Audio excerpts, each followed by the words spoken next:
What's going on, Dodgers Nation? D-Mac here. We're back with another episode of the Blue Heaven Roundtable. I'm joined, as always, by Mr. Clint Pasillas. You can follow him at RealFRG. What's going on today, Mr. Clint? Feeling good. Feeling, I'm kind of feeling a little rough. I've had a lot of office snacks today, but feeling good. How about you, Guy?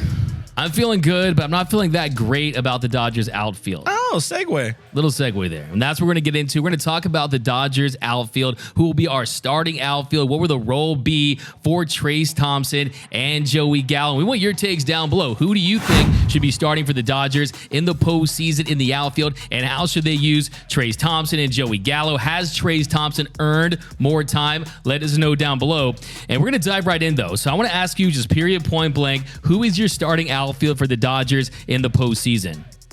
Like mine or what the team is going to do? So you're Dave Rock. Well, you can do both. I mean, who would you first? Let's start with who do you think that Dave was going to go with? Who Dave's going to go with? It's Cody Bellinger's your starting center fielder. There's no ifs, ands, or buts about it. This is Dave's guy. I think you could feel pretty confident. You could take this to Vegas if you want. You could pen in Mookie Betts in right field. I'm just saying, throwing that out there.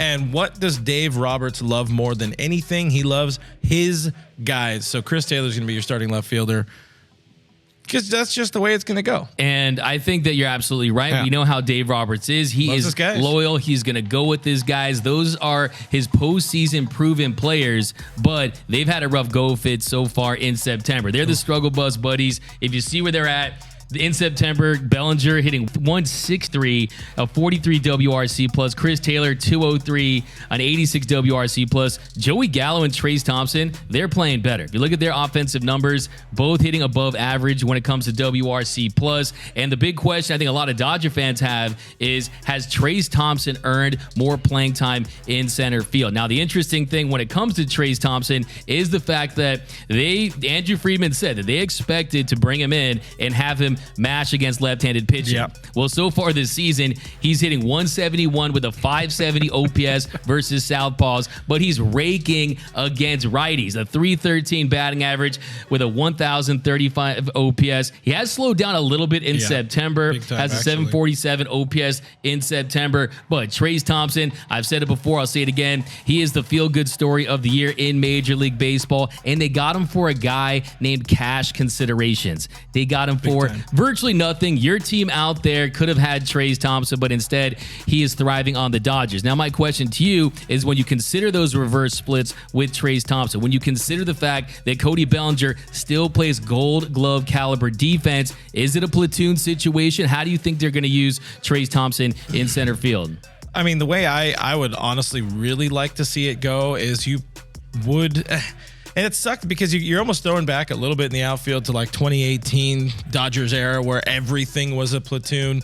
But it feels like it makes the most sense to have a almost true platoon in center with Trayce and Cody. And left, we'll get into left in a little bit. But that's just kind of how it feels to me. I feel like in any way you can get Trayce Thompson's bat in the lineup, that's the most important way. Just the numbers prove he's been better as a major league hitter this year than Cody Bellinger has. What do you think about that center field potential platoon?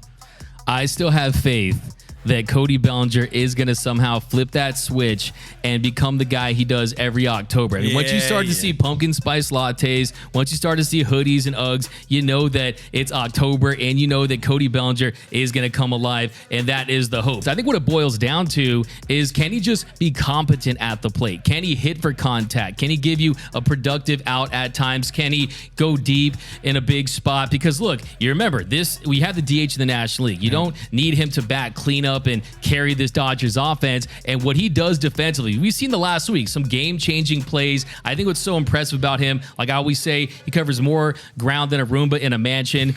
I mean, water covers up 71% of the year. The other 29% is Cody Bellinger. I ate almonds before the show for some reason, but I'm fighting through here. I'm fighting through here. And I just think that, look, when it comes to Trayce Thompson is, The postseason's a different beast. Like we said earlier, it's a different beast. And he hasn't proven that he can get it done the postseason, whereas Cody Bellinger, he's not only proven that he can get it done defensively, just ask Fernando Tatis Jr., it also has gotten it done offensively. The big hit in the 2020 and NLCS Game 7, all throughout the World Series, some big plays as well. And I think Dodger fans, when it comes to Cody Bellinger, and they see his struggles, and they always stress the lack of mechanical adjustments at the plate, his approach, not enough bend in the knee, the upright stance. Yeah. I think what it comes down to is Cody Bellinger realizes that he's in a situation where if he tanks this postseason, maybe he's not a Dodger. I mean, he's a big gamer. Maybe it's game over for the Dodgers if he can't get it done. So I think, how much do you think that's a factor for Cody, is wanting to put himself together? Because last year, Chris Taylor, he was riding a terrible slump. That definitely did help for the CT contract. Look, if you're trying to play for a contract as Cody Bellinger, why not start in April? Don't wait until September. You know, we've seen a lot of big contracts get handed out because of big moments in October. I could think of 2 Dodgers out the top of my head real quick. Derek Lowe, Joe Kelly.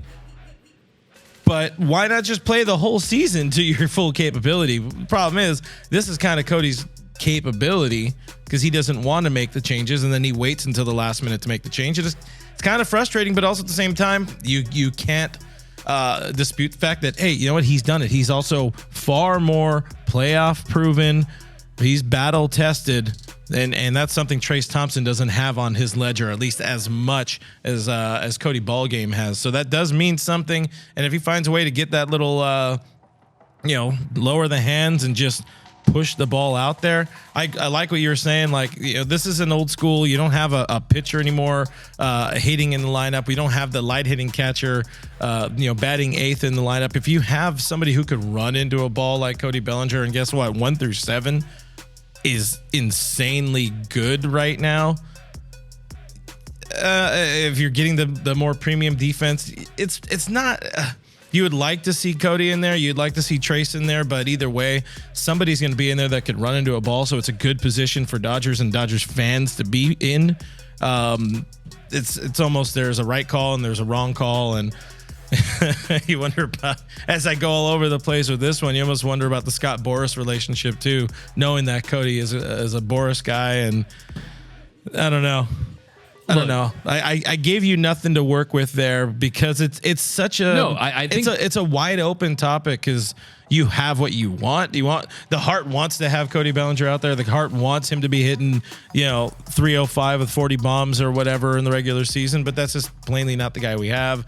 And you want to win a title, and you can't let one guy. I don't think one guy's going to change anything for you, but anyways, go ahead. Yeah, I think Dodger fans, they always get caught up in his lack of offensive production, in the slumps. If there was a 10 spot in the batting order, some Dodger fans would want to bat him 100 spots below that at times when he's struggling. But I think if it's the full season, though, is it a slump?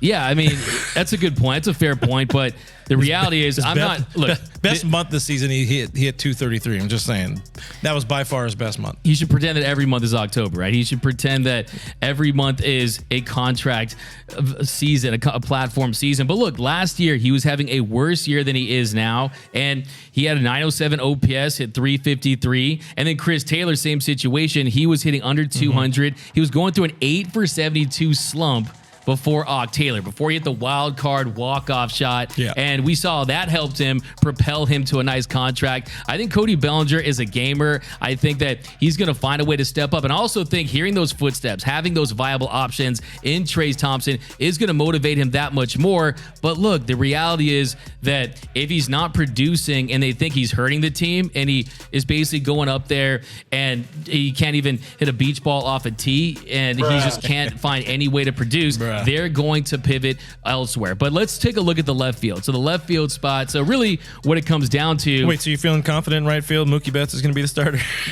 Look, I think Marcus. Breaking news. I think Mookie Betts. Look, for now he can hold it down. Unless it's second base. I mean, yeah, no Mookie Betts is you're going to be your starting right fielder, and that's the other thing too. Defense wins championships. We saw the impact that Mookie Betts. Look, if Mookie Betts doesn't make the highlight plays against the Atlanta Braves, the Marcell Ozuna shoelace catch that they reviewed, the Dodgers aren't World Series champions right now. So sometimes you really have to focus on defense, especially in these big pressure cooker games. Wins championships. It absolutely does, and I think it went a long way in having the Dodgers end the drought in 2020. So yeah, for me, I think it's pretty simple. Like we said, Cody Bellinger, he gets the start. Doc is loyal to his guys, but if he can't produce, I think they will work in Trayce Thompson in certain spots. What makes it tricky though is those reverse splits. Yeah, I think at the end of the day, Cody Bellinger, he's gonna figure it out. I really do. I have full faith. I'm gonna speak it into existence. I'm a Belly Ever till I die. And the bottom line is he's had as many big moments as anyone on this Dodgers team in his time in blue. So I think he's going to happen again. But moving on to the left field, Chris Taylor. He's another guy. Tatober. I like Tatober. I just thought of it right now. But Chris Taylor's another guy that he's been a stalwart for the Dodgers. What are your thoughts on Chris Taylor, the struggles that he's had late in the season? Do you think he turns it around and is the starting left fielder? They brought in Joey Gallo for a reason, and that was to be a left-handed option. But Chris Taylor's probably still going to be the guy because, again, what supersedes all is it Dave's guy. There are no options that are really tearing the cover off the ball. So you get solid defense. The guy has at least won a couple of Gold Gloves and with Joey Gallo. I honestly, I believe more in CT's ability to turn it on in October than Cody's. And I kind of do believe in Cody's, October magic a little bit, but it's going to be Taylor. It's going to be Taylor in left just because he has moments. He has big defensive plays under his ledger in big moments in October. And we've seen it. I would love to see him get in Milwaukee somehow again, just make another place, a nice play in that left field corner. But anyway, CT, it's going to be that. What do you got about left? Absolutely, Chris Taylor. He's going to be starting in left field. If you look at him at the plate lately, he has reduced the strikeouts a little bit. I mean, the strikeouts, he was leading the league in strikeouts, swing and miss Chris Kaler. But in the month of September, it's down to 32.4%. Which is an improvement from how I was looking early on in the season. Baby. Yeah, I think it's the same situation too, as he's a guy you can trust in a big spot. And what they've essentially been doing is you have these four: Bellinger, Gallo from the left side, Taylor and Trayce from the right side. And I think all of them are going to get playing time. And I think that Doc has used the word meritocracy this season and guys earning playing time.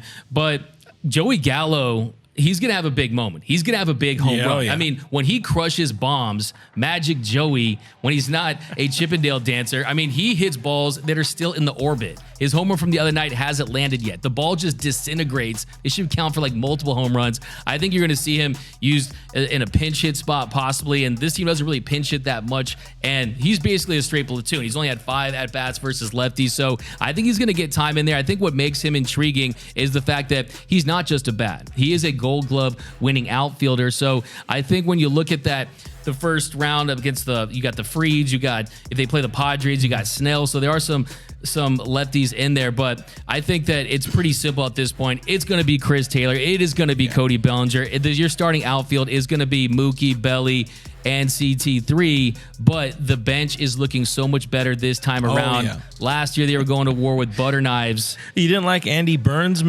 somehow making it into the postseason roster?